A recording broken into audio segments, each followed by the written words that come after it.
Hai, hari ini kita akan membahas larutan elektrolit dan non-elektrolit.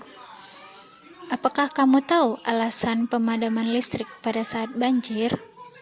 Pada saat hujan lebat, kadangkala mengakibatkan banjir pada beberapa titik hingga menenggelamkan rumah.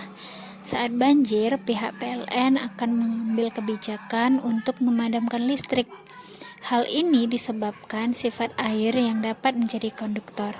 Untuk menghindari adanya ledakan dan sengatan listrik pada masyarakat, maka listrik terpaksa dipadamkan. Lalu, apakah semua larutan mengandung listrik? Coba perhatikan kendaraan yang kita gunakan. Bagaimana lampu pada kendaraan bermotor dapat menyala? Hal ini dikarenakan sepeda motor menggunakan aki basah untuk menghidupkan mesin.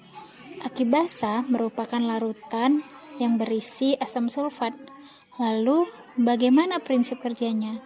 Hal ini berkaitan dengan larutan yang digunakan oleh aki basah tersebut. Larutan merupakan campuran homogen dari dua zat atau lebih. Nah, larutan tersusun atas pelarut dan terlarut. Larutan terbagi atas dua jenis, yaitu elektrolit dan non-elektrolit. Ayo kita simak penjelasan tentang eksperimen dua jenis larutan tersebut. Yang pertama, kita lihat pada uji elektrolit pada larutan HCl. Ketika saklar dinyalakan, maka akan ada aliran elektron yang berasal dari sumber arus. Nah, elektron tadi akan mengalir melalui kabel dan kita dapat melihat berdasarkan percobaan lampu menyala dengan terang. Nah, selain itu terdapat banyaknya gelembung gas. Hal ini menandakan bahwa larutan HCl merupakan larutan elektrolit. Coba kita uji pada larutan garam dapur atau biasa disebut dengan NaCl. Nah, pada larutan ini ketika saklar dinyalakan juga akan ada aliran elektron yang berasal dari sumber arus listrik yang mengalir pada kabel yang terikat di katoda dan anoda. Hal ini akan menyebabkan nyala lampu. Pada larutan NaCl akan menyala lampu dengan terang serta gelembung gas yang banyak. Hal ini menandakan NaCl merupakan larutan elektrolit. Lalu, coba kita bandingkan dengan larutan CH3COOH.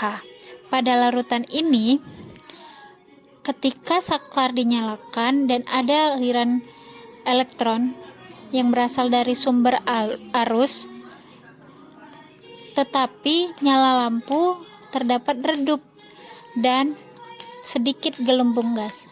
Hal ini menandakan larutan ini dapat menghantarkan listrik tetapi lemah.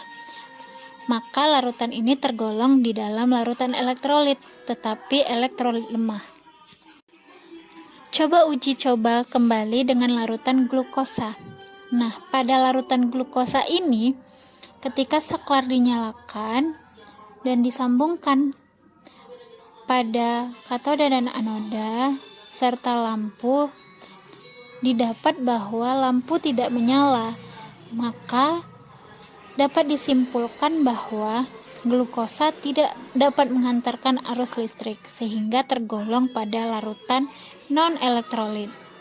Nah, untuk itu dari percobaan tersebut dapat kita simpulkan bahwa elektrolit kuat akan menghasilkan nyala lampu yang terang, sementara elektrolit lemah nyala lampunya redup dan non-elektrolit lampu tidak menyala. Pada elektrolit kuat terdapat banyak gelembung gas, elektrolit lemah sedikit gelembung gas, dan non-elektrolit tidak mempunyai gelembung gas. Demikianlah percobaan kita dan pembahasan kita tentang larutan elektrolit dan non-elektrolit berikut. Semoga dapat dipahami.